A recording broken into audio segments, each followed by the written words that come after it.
সুপ্রিয় দর্শক, দক্ষিণের জেলা ঝালকাঠিতে দিন দিন জনপ্রিয় উঠেছে মুগ ডাল চাষ।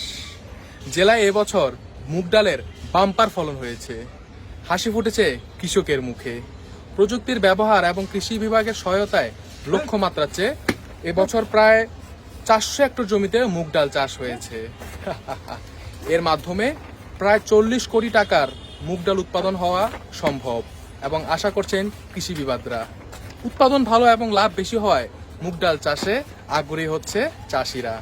আমাদের দেশে এভাবেই উন্নতি ফিরে আসবে। মুগ ডাল চাষের মাধ্যমে উন্নতি আসলেই সম্ভব। আমাদের দেশে শিক্ষার হার অনেক বেশি বৃদ্ধি পেয়েছে, দরিদ্রতার হার কমে গিয়েছে এবং ফ্লাইওভারের উৎপাদন আরো বেশি করে হবে বলে আমি মনে করি এই মুগ ডাল চাষের মাধ্যমে।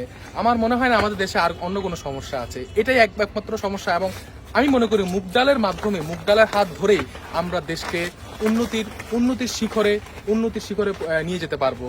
হা হা হা। আমি আমি আমি বাম্পার টিভি থেকে বলছি, মিস্টার কাশেম আলী।